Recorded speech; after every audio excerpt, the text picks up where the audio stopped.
Hello बच्चों, कैसे हो सब लोग। मैं संजय बिंदल एक बार फिर से आप सब लोगों का हमारे यूट्यूब चैनल एसबी केमिस्ट्री पर बहुत बहुत स्वागत करता हूं।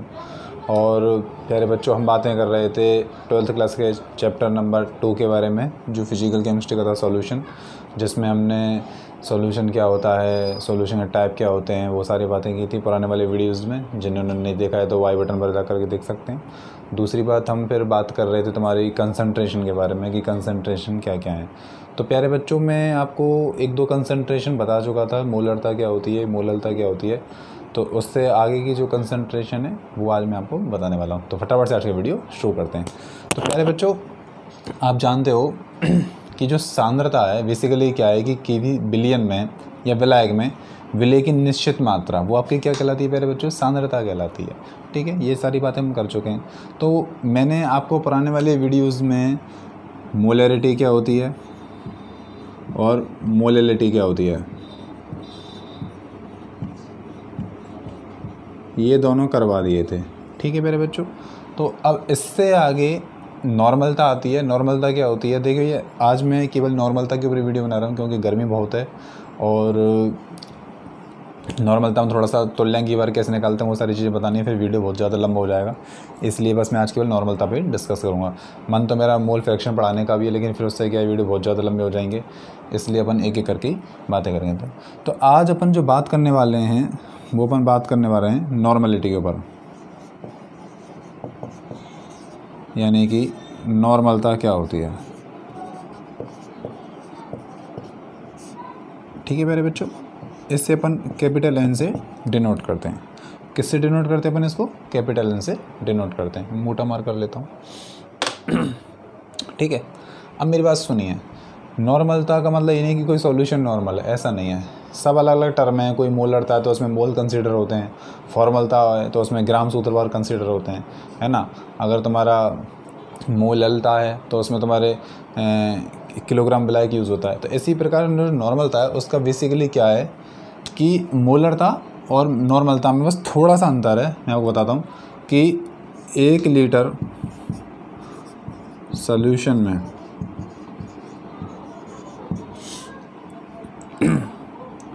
तुम्हारे 1 लीटर सॉल्यूशन में जो विलय है, विलय या पदार्थ,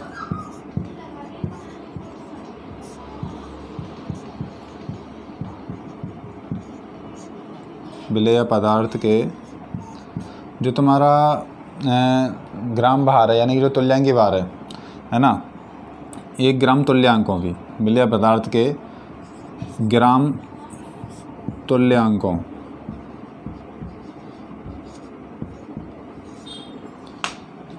तुल्यांकों की मात्रा को ही अपन क्या कहते हैं, नॉर्मलता कहते हैं। ठीक है, अब आपके पास दिमाग में बात आ रही होगी, सर ये नॉर्मलता में ग्राम तुल्यांक क्या हो गया, यानी कि ये इसको समझना है। ठीक है, यानी कि 1 लीटर विलियन में जो तुम्हारा विलय है या जो तुम्हारा विलायक है ना, हम तो इस पर बात कर रहे हैं किसकी, सॉल्यूशन, क्योंकि यहाँ पर बात होती है सॉल्यूशन की। तो 1 लीटर विलियन में जो उपस्थित तुम्हारे विलय या पदार्थ है उसे ग्राम तुल्यांकों की संख्या या मात्रा को अपन क्या कहते हैं, नॉर्मलता कहते हैं। मोलरता में क्या आता है कि 1 लीटर विलियन में विलय या पदार्थ के मोलों की संख्या, अगर मैं यहाँ पर बात कर दूँ मोलों की संख्या, मोलों की, तो ये आपकी हो जाएगी क्या, मोलरता। ठीक है, बस इतना सा अंतर है। यानी कि दोनों की दोनों कैसी टाइप की इकाइयाँ, ये दोनों की दोनों आपकी परसेंटेज W/B टाइप की इकाई हैं। ठीक है, दोनों ही दोनों कैसी हैं आपकी, परसेंटेज W/B टाइप की इकाई हैं, और दोनों की दोनों आपकी क्या होती हैं, ताप से प्रभावित होती हैं। ताप से प्रभावित। अब ताप से प्रभावित का मतलब क्या है कि अपन ताप कम ज़्यादा करेंगे तो वॉल्यूम भी क्या होगा, कम ज़्यादा होगा। सीधी सी बात, अगर आपने टेम्परेचर इंक्रीज़ कर दिया तो वॉल्यूम क्या हो जाएगा, डिक्रीज़ हो जाएगा, वेपराइजेशन हो जाएगा। ठीक है, इस तरह से ये क्या है, दोनों की दोनों ताप से प्रभावित है। कई बार क्वेश्चन आता है पेपर में कि ऐसी कौन सी कंसंट्रेशन है जो ताप से प्रभावित होती है या ताप से प्रभावित नहीं होती है, तो आराम से 4 ऑप्शन आपको बना के दे देगा। ठीक है, अब नॉर्मलता कैसे निकालते हैं वो देखिए आप। ग्राम तुल्यांकों का मतलब यहाँ पर है प्यारे बच्चों मैं लिख ही देता हूँ यहाँ पर, ग्राम तुल्यांक मतलब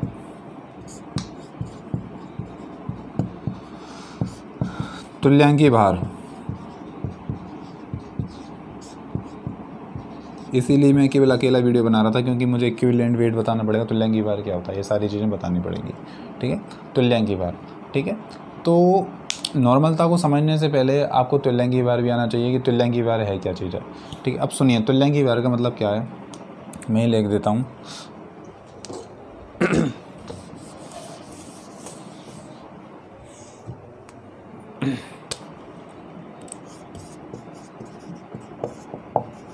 तुल्यांकी भार जैसे अणु भार होता है आपका, उसी प्रकार से तुल्यांकी भार होता है। ग्राम सूत्र भार भी होता है। पहले टर्म चलते थे, एक फॉर्मल था, तो उसमें ग्राम सूत्र भार भी लिया जाता है। और हमेशा याद रखना, जितनी मोलरता होती है उतनी ही फॉर्मलता निकल के आती है। ठीक है, अब तुल्यांकी भार का मतलब क्या है, इसे अपन बोलते हैं इक्विवेलेंट वेट। इक्विवेलेंट वेट, तुल्यांकी भार। ठीक है, तुल्यांकी भार का मतलब यह है कि किसी पदार्थ के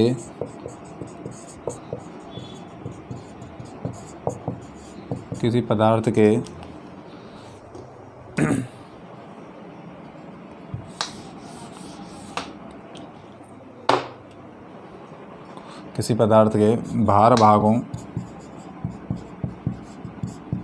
की वह संख्या जो किसी पदार्थ के भार भागों की, यानी कि उसके जो पार्ट हैं, भार भागों की वह संख्या जो हाइड्रोजन के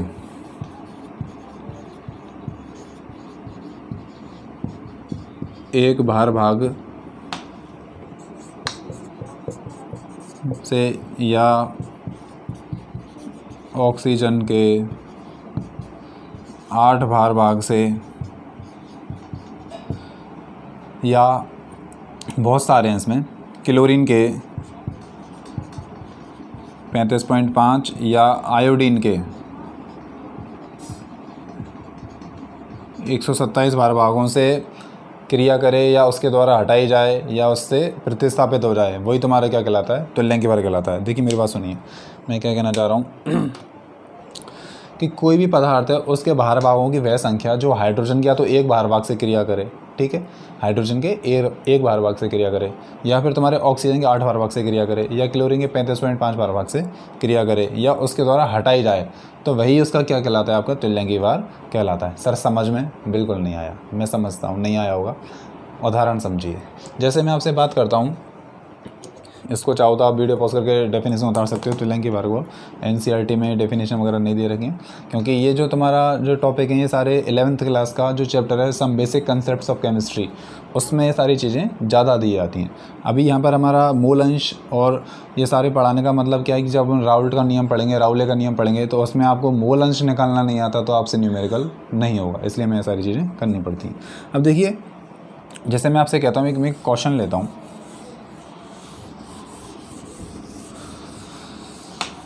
कि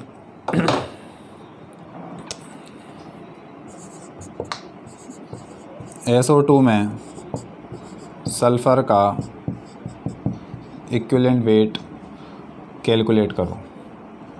SO2 में सल्फ़र है, ये जो सल्फ़र है इसका तुल्यांकी भार ज्ञात करो। हमें क्या ज्ञात करना है प्यारे बच्चों, तुल्यांकी भार। ताऊते नहीं लिखा मैंने, तुल्यांकी भार लिखा है ना, तुल्यांकी भार ज्ञात करना है। अब आप जानते हो सल्फ़र का मतलब होता है 32 ग्राम। अब यहाँ एक ऑक्सीजन का हो गया 16, तो 2 का हो गया 32 ग्राम। अब ये समझ सकते हो कि 32 ग्राम ऑक्सीजन से 32 ग्राम ही सल्फ़र क्रिया कर रहा है। अब मैंने आपको डेफिनेशन बताई थी, हाइड्रोजन हो या सल्फ़र हो, सॉरी ऑक्सीजन हो, कोई भी हो। अब ऑक्सीजन के कितने भार भागों से क्रिया कर रहा था, 8 भार भागों से, इसलिए 8 भार भागों से क्रिया करेगा तुम्हारा 32/32 इंटू 8, कैंसिल आउट हो जाएगा, 8 आ जाएगा। यानी कि इस SO2 में जो सल्फ़र है उसका तुल्यांकी भार कितना निकल के आएगा मेरे बच्चों, 8 निकल कर आएगा। कितना निकल कर आएगा, 8 निकल कर आएगा। इस तरह से अपन क्या करते हैं, तुल्यांकी भार ज्ञात करते हैं। अब देखिए अलग अलग सब्सटेंस के लिए तुल्यांक बार ज्ञात करने का अलग मेथड है। जैसे अपना मोस्ट तो ज़्यादा काम चलता है तुम्हारा SO2 SO3 वगैरह या अम्ल या क्षार का, ठीक है। अब अम्ल और क्षार का तुल्यांक बार कैसे ज्ञात करते हैं मैं आपको और बता देता हूँ। अम्ल या क्षार का तुल्यांक बार ज्ञात करना, देखिए ये वाली बात समझ में आ गई। SO2 में सल्फर तुल्यांक बार कैसे याद करेंगे। देखिए जो 32 ग्राम ऑक्सीजन है O2 का से क्रिया कर रहा है तुम्हारा कितना है 32 ग्राम सल्फर, क्योंकि सल्फर का जो मोलिकुलर वेट है वो 32 ग्राम है, 32 है ना, इसलिए हमने 32 लिया। इससे कर रहा तो 32/32। अगर 8 भारवाहकों से क्रिया करेगा तो सीधी सी बात जानते हो आप, ऐसे निकालना चाहते हो ऐसे कर सकते हैं, बिल्कुल सिंपल है, ठीक है। अब आगे चलते हैं। जैसे मैं आपको बताऊँ अम्ल या क्षार का तुल्यांक बार कैसे ज्ञात करा जाता है।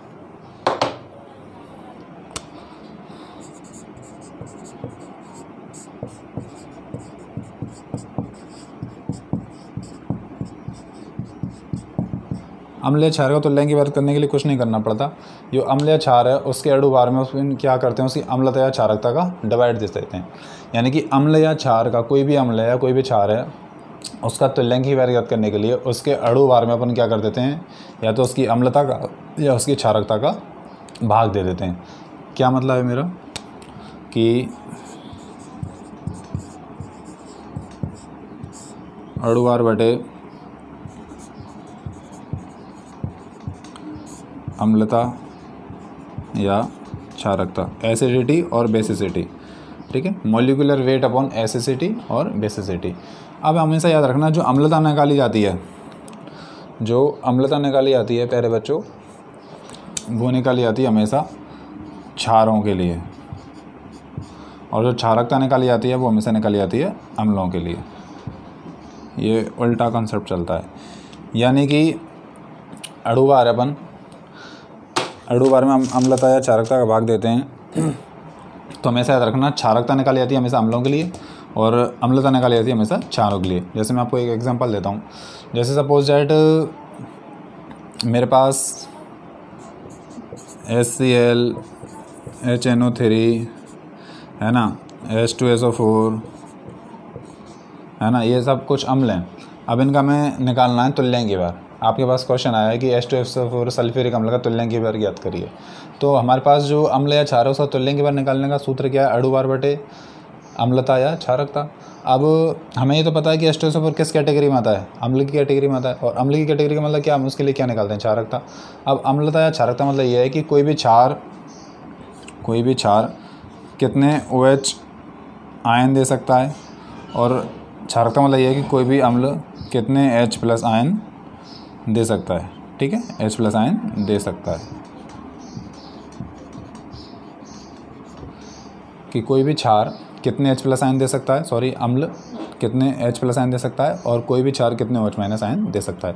अब जैसे मैंने इसको लिया H2SO4 को, H2SO4 का आप इस सूत्र में रख के इक्विवेलेंट वेट कैलकुलेट करिए। देखिए अम्ल है, अम्ल, तो इसके लिए हमें क्या निकालनी है, क्षारकता। हम जानते हैं कि जो H2SO4 है उसका जो अणुभार होता है वो होता है आपका 98, कितना होता है मेरे बच्चे, 98 होता है। अब आप ये देखिए जो H2SO4 है, ये देखो H2SO4 है, ये कितने H+ आयन दे सकता है, इसके पास 2 H+ हैं तो ये 2 H+ दे सकता है, ठीक है। तो इसका मतलब इसकी जो क्षारकता है वो कितनी है, 2 हो गई। कितनी होगी इसकी क्षारकता, 2 हो गई। तो 98 में डिवाइड करूँगा मैं 2 का, तो आपके पास कितना आ जाएगा आपके पास आ जाएगा तुम्हारा 49 आ जाएगा। तो इसका मतलब क्या हो गया कि जो इसका H2SO4 का जो तुल्यांक भार आएगा वो निकल कर कितना आएगा प्यारे बच्चों, 49 निकल करके आएगा। जैसे मैं आपको एक और क्वेश्चन बताता हूँ आपका, जैसे NaOH ले लो, चलो जैसे NaOH है,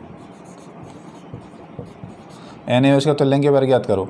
तो वही वाली बात है, अणुभार बटे क्षारकता। आप जानते हो जो NaOH है उसका अणुभार होता है 40, और अब अणुभार, अब आप ये देख लीजिए NaOH क्या क्षार है, क्षार है, इसका मतलब हमें इसकी क्या निकालनी पड़ेगी, अम्लता। और अम्लता का मतलब ये है कि कितने OH- दे सकता है, OH- केवल एक ही दे सकता है, तो इसका मतलब इसमें एक का डिवाइड करेंगे तो इसका तुल्यांक भार भी क्या आ जाएगा, 40 आ जाएगा। बहुत सारे ऐसे सब्सटेंस हैं, बहुत सारे ऐसे कंपाउंड हैं जिनके जो अणुभार हैं और जो तुल्यांक भार हैं कई बार एक ही जैसे सेम वैल्यू वाले आ जाते हैं, है ना, एक जैसे वैल्यू आ जाती है, ठीक है। तो इस तरह से मैं समझता हूँ आपने तुल्यांक की बार निकालना सीख लिया होगा। अब अपन वापस चलते हैं किस पर, अपनी नॉर्मलता पर। फटाफट से अपनी नॉर्मलता कंप्लीट करते हैं। गर्मी बहुत ज़्यादा है इसलिए ज़्यादा लंबी वीडियो नहीं बनाएंगे। अगर आपको कोई दिक्कत है तो आज मुझे कमेंट बॉक्स में पूछ सकते हैं और अपने डाउट्स क्लियर कर सकते हैं। मैंने इतने दिन से वीडियो इसलिए नहीं बनाया था क्योंकि गर्मी बहुत हो रही थी और तबीयत भी ठीक नहीं थी, इसलिए मैंने वीडियो नहीं बनाए थे। अब जैसे बात कर रहा हूँ मैं नॉर्मलता की, तो नॉर्मलता का मतलब हो गया तुम्हारा ग्राम तुल्यांक अपॉन 1 लीटर विलियन। ठीक है, 1 लीटर विलियन, इतना ही देखिए। अब 1 लीटर विलियन, अब इसको अपन कैसे निकालेंगे? नॉर्मलता बराबर वही सारी बात है, तुल्यांक की बार सब कैसे निकालते हैं वही सारी बात है। मैंने आपको जैसे पहले बताया था कि विलियन का ग्राम तुल्यांक बटे विलियन का आयतन और इनटू 1000। ठीक है, अब अपन ग्राम तुल्यांक निकालना सीख सकें और जो आयतन है वो हमें किस में लेना है? ml में लेना है। जैसे मैं आपको एक न्यूमेरिकल भी करवाऊँगा इसके ऊपर। जैसे कि मैं आपसे बात करूँ कि विलेय का ग्राम में भार और विलियन का तुल्यांक की बार। ठीक है, जैसे मैं आपको डायरेक्ट ही फार्मूला करा देता हूँ कि जैसे आपसे बात करी गई कि विलेय का ग्राम में भार, विलेय का ग्राम में भार इनटू अभी लगाएंगे आपका तुल्यांक की बार इनटू विलियन का आयतन।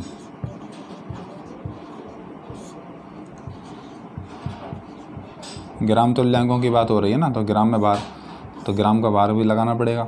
ग्राम में विलियन का आयतन किस में? ml में, और जब ml कर दिया तो ऊपर क्या लगाएंगे प्यारे बच्चों? 1000 लगाएंगे। ये आपके पास सीधा सीधा फॉर्मूला है जिससे अपन क्या कर सकते हैं? नॉर्मलता को कैलकुलेट कर सकते हैं, नॉर्मलता को ज्ञात कर सकते हैं। नॉर्मलता मतलब क्या है? ग्राम तुल्यांक इन 1 लीटर सोल्यूशन, है ना। अब ग्राम तुल्यांक मतलब क्या है कि विलेय का ग्राम में भार होना चाहिए, फिर विलेय का तुल्यांक की भार होना चाहिए। ठीक है, फिर विलेय का आयतन, और जब अपन आयतन ले रहे हैं मिलीलीटर में तो अपन सीधा क्या करेंगे? 1000 से मल्टीप्लाई करेंगे। ठीक है, तो इस तरह से ये सूत्र है जिसके द्वारा अपन क्या कर सकते हैं? किसी भी पदार्थ का तुल्यांक की भार निकाल सकते हैं। फटाफट से सूत्र को नोट करिए। एक न्यूमेरिकल कराता हूँ मैं। न्यूमेरिकल लेते हैं अपन सिंपल सा। जैसे न्यूमेरिकल है मेरे पास कि 3.15 ग्राम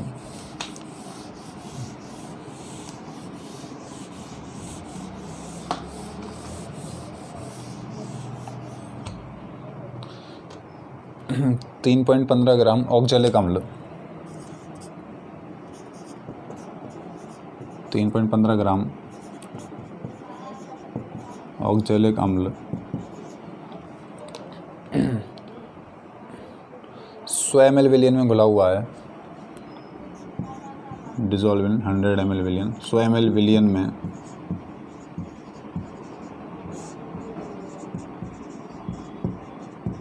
घुला हुआ है,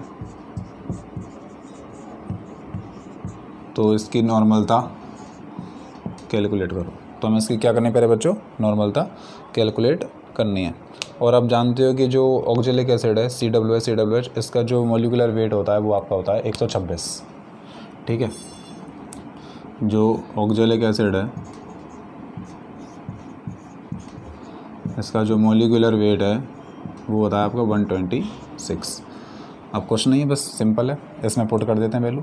देखिए इसमें क्या है कि 3.15 ग्राम ऑक्जेलिक एसिड यानी 3.15 ग्राम ऑक्जेलिक अम्ल आपका किस में उपस्थित है? आपका प्यारे बच्चों 100 ml विलियन में उपस्थित है या घुला हुआ है, तो इसकी नॉर्मलता ज्ञात करनी है। ठीक है, अब कुछ नहीं है। सबसे पहले तो विलेय का ग्राम में भार कितना दे रखा है? 3.15। विलेय का ग्राम में भार कितना दे रखा है प्यारे बच्चों? 3.15। 1000 है तो 1000 लगा दिया। अब नीचे चलिए, अब इसका हमें तुल्यांक की बार निकालना है। क्या निकालना है? हमें इसका तुल्यांक की बार निकालना है। अब देखिए तुल्यांक की बार निकालने के लिए ताज़ा तरीका बताया था, अणुभार बटे क्षारकता। क्या बताया था? ताज़ा तरीका बताया था। अब अणुभार कितना है इसका? 126 बटे क्षारकता अम्ल है तो इसकी क्या निकालनी पड़ेगी, क्षारकता। और ये H प्लस कितने दे सकता है, 2 दे सकता है, तो इसको डिवाइड कर दूंगा किससे, 2 से, तो क्या आ जाएगा आपका लगभग 63 आंसर आ जाएगा। ठीक है। अब इसका तुल्यांक बार आ गया आपके पास 63, और विलेन का आयतन कितना दिया था हमारे पास, 100 ml दिया है। विलेन का कितना दिया था हमारे पास प्यारे बच्चों, 100 ml दिया है। नहीं कि नहीं, इसे सॉर्ट आउट कर लो, 2 0 से 2 0 चलेगी। ठीक है। अब ये तुम्हारा हो गया 3.15 × 10/63। ठीक है। अगर मैं इस जीरो को यहाँ से हटा दूँ तो मैं इसको ऐसे कर सकता हूँ 31.5/63। मैंने ये पॉइंट हटाया, एक पॉइंट आगे से रखा दिया इधर, तो ये जीरो हटा चला। ठीक है। 31.5/63 बराबर आपका आ जाएगा लगभग 0.5 n, यानी कि इसकी जो नॉर्मलता आएगी इस सॉल्यूशन को कितनी आएगी, 0.5 नॉर्मलता आएगी। ठीक है। समझ में आ गया क्वेश्चन, कुछ भी नहीं था। 3.15 ग्राम ऑक्जेलिक एसिड है, 100 विलेन उगला हुआ है, तो इसकी हमने क्या कर ली, नॉर्मलता ज्ञात कर ली। ठीक है। एक और क्वेश्चन करवाता हूँ। एक और क्वेश्चन है, जैसे 4 ग्राम NaOH, सूत्र चलो मिटा देते हैं।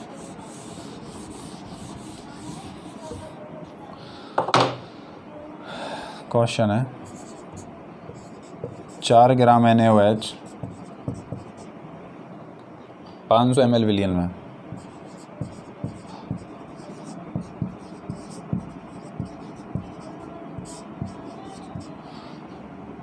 उपस्थित है, तो नॉर्मलता कैलकुलेट करो। 4 ग्राम NaOH 500 ml विलियन में उपस्थित है, तो नॉर्मलता कैलकुलेट करो। अब वो ये नॉर्मलता निकालने के लिए वो ये विले का ग्राम में बार, विले कौन है, NaOH है, कम मात्रा में, इसलिए विले हो गए। कितना दे रखा है, 4 दे रखा है। इनटू फार्मूले में क्या था, 1000 था, 1000 लगा लिया। ठीक है। अब जो विले का तुल्यांक भार है ना, जो पदार्थ का तुल्यांक भार है वो हमें निकालना है। अब ये NaOH है, ये क्या है तुम्हारा प्यारे बच्चों, क्षार है। अब अणुभार बटे क्षारकता या अम्लता करते हैं। अब हमें बताया था जो क्षार होता है उसके लिए अपन क्या निकालते हैं, अम्लता निकालते हैं। तो अणुभार तो कितना होता है इसका, 40। जो क्षार है NaOH, इसका अणुभार कितना होता है, 40 है ना। 23 + 16 + 1 40 हो गया। अब जो NaOH है कितने H+ दे सकता है, एक ही H+ दे सकता है। ठीक है। तो इसका 1 से डिवाइड कर दिया तो बराबर क्या आएगा, वापस 40 ही आएगा। इसलिए इसका जो तुल्यांक भार है वो कितना आएगा, 40 आएगा। तो मैंने इसका क्या कर दिया, 40 तुल्यांक भार कर दिया, इनटू आयतन कितना दे रखा है, 500 ml दे रखा है। ठीक है। सॉल्व कर लो, तुम्हारा 2 0 से 2 0 चला गया, 1 0 से 1 0 चला गया। ऊपर क्या बच गया, 4, और नीचे क्या बच गया, 5 चौक 20। 4/20 का मतलब आपका हो गया 0.2 n, है ना। 0.2 नॉर्मलिटी का आपका क्या हो गया, इसका सॉल्यूशन हो गया। यानी कि इस जो 4 ग्राम NaOH वाले विलेन की जो नॉर्मलता है वो कितनी आएगी, 0.2 नॉर्मलता आएगी। तो प्यारे बच्चों, मैंने इस वीडियो में आपको सिंपल वे में बिल्कुल नॉर्मलता समझाने का, एक्सप्लेन करने का कोशिश किया है, ताकि चीज़ें कॉम्प्लिकेटेड ना हो, इसलिए मैं बिल्कुल सिंपल वे में लेके चल रहा हूँ। अगर आपको कोई भी दिक्कत आई हो तो प्लीज़ मुझे आप पूछ सकते हैं, कमेंट कर सकते हैं, और मैं डाउट्स क्लियर कर सकते हैं।